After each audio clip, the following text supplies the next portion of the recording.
Welcome to Season 3, Episode 10 of the H-Town Rundown. I'm Gabe Graham. And I'm Lainey Barrett.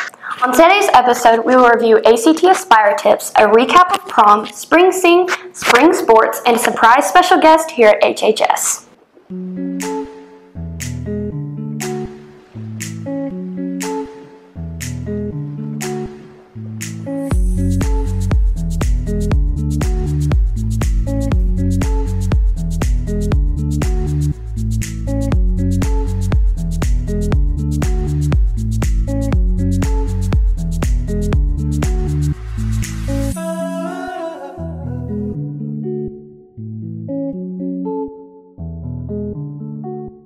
We had an impromptu special guest yesterday here at the high school. JiDion'a. That's right, DeMarcus Cousins III.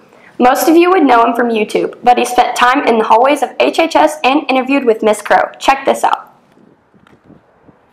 I'm from Houston, Texas, so I was born and raised there. I really am passionate about what I do and I really enjoy it. There's like this stigma about you guys that it's the most racist town in America, and so I kind of want to come and either see if it lived up to that name or if it didn't.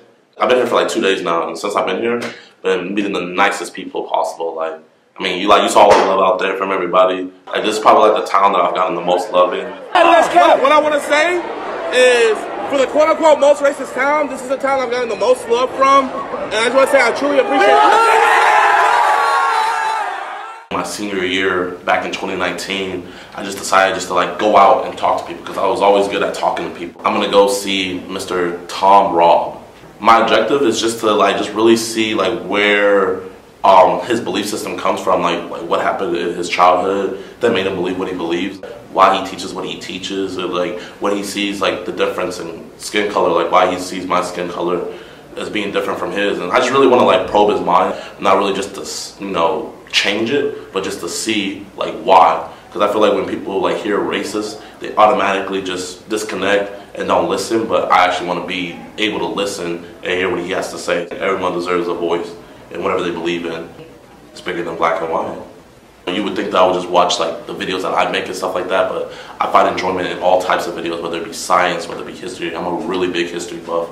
I really history was actually my best subject when I was in school and stuff like that. And I just retained that knowledge, so it's really not just one set of things. It's I feel like I take everything, a little bit from everything, and I feel like that's what makes me me. My advice would be to always create the wave. I feel like what people do is they see someone do something and they're like, you know what, let me copy what he's doing. And when you do that, you just get the residue of the first person that does it. You need to create the wave. Always be unique, always be true to yourself, and start new trends, don't follow them. I'm able to do what I love every day, to travel wherever I want to go and just get to speak to new people. Everybody can be successful, anybody can find success. It's just you need to put the work in and put the hours in, and if it was easy, everybody would do it, Shout out to JiDion'a for taking the time to talk to us and giving Harrison a chance to clear its name of a bad stigma. Next up, we have a look into the ACT Aspire testing and everything you'll need to know for Thursday with Miss Thompson. Students in grades 9 and 10 will take the ACT Aspire. On Thursday, we'll finish up with English, reading, and writing. Testing will run from 8 a.m. to 11 a.m. Key things to remember in preparation for the exam is to get plenty of rest. Good sleep routine can make a huge difference in your mental focus. Be sure to eat breakfast. Of course, it is free here at school. Dress comfortably in case your testing room gets cold. And please remember, there are no phones or smartwatches allowed in the testing room. If you bring it, you will be asked to power it down completely and place it in a tote that the teacher will provide. While we will be done by lunchtime, we will also provide a snack for you between the exams. And as always, just remember to breathe and do your best. Spring Sing is Friday here at HHS. Indeed it is, and I heard that we, the student body, get to see it during school this year. I can't wait. Here's me with the Spring Sing preview. The past few weeks, our choir students have been preparing to perform for our students and community. Let's take a look.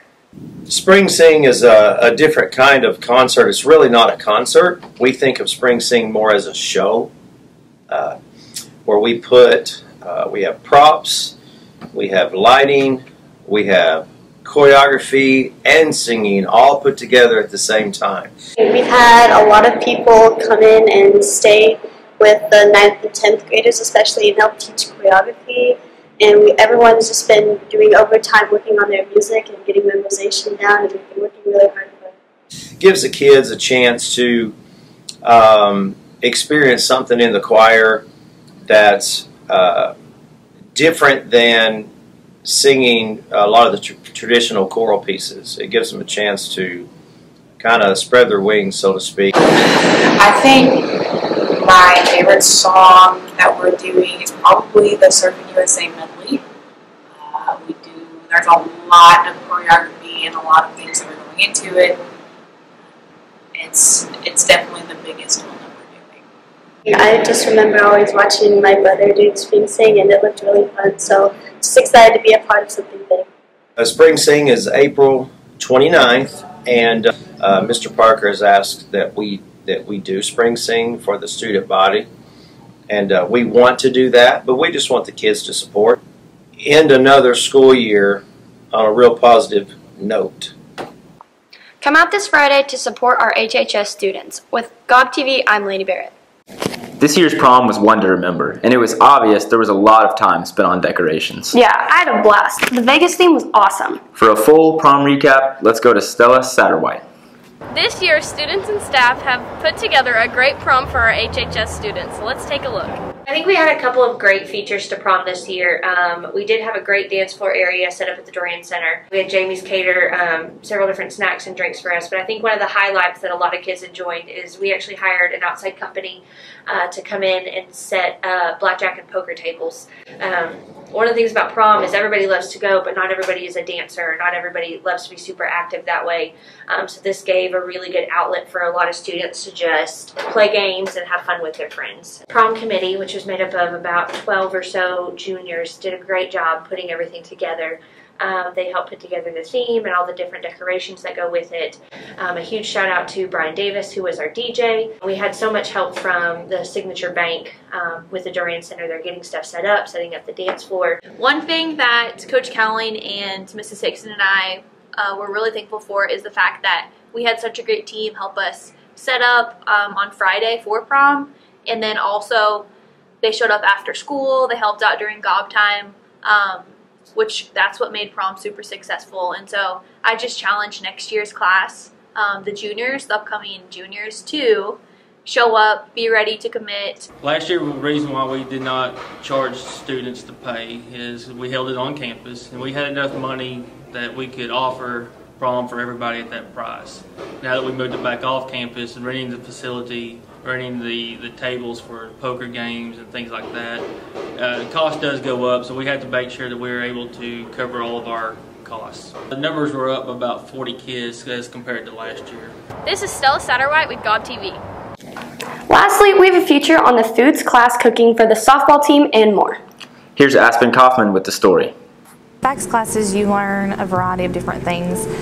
For example, you learn about life cycle and how the mind and body grow throughout the different stages of life. Kids also get to learn about sewing and cooking and parenting and child development. And you also get to learn things about mental health care and safe dating practices and so many more other different essential life skills. We did the softball gig for a teacher who asked, and that was the first person that's approached me this year for cooking anything for any program.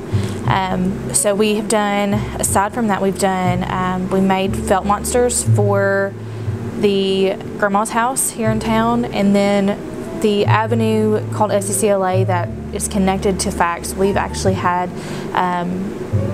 donations for Arkansas Children's Hospital that we've taken twice this year. Aside from that, we haven't had a whole lot of opportunities this year, but we plan to in the future. For the softball team, Miss Brandy Brown, actually just approached me one day and asked if we could prepare a meal for the softball team. She said it needed to be something light. Obviously, they were going to be playing in the heat, running around. We didn't want to make anybody sick.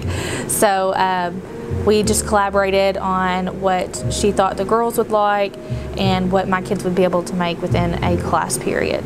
And then we had another parent who was able to come and pick up the food and drinks that were prepared for them, for the softball players, and she took it to the softball players. From GOB TV, I'm Aspen Kaufman. Before we go, we'd like to highlight spring sports. Yes, track is hosting districts today at FS Garrison Stadium. And all other spring sports are hosting districts on Wednesday, Thursday, and Friday. Well, that's going to be it for this edition of the H-Town Rundown. I'm Gabe Graham. And I'm Lainey Barrett.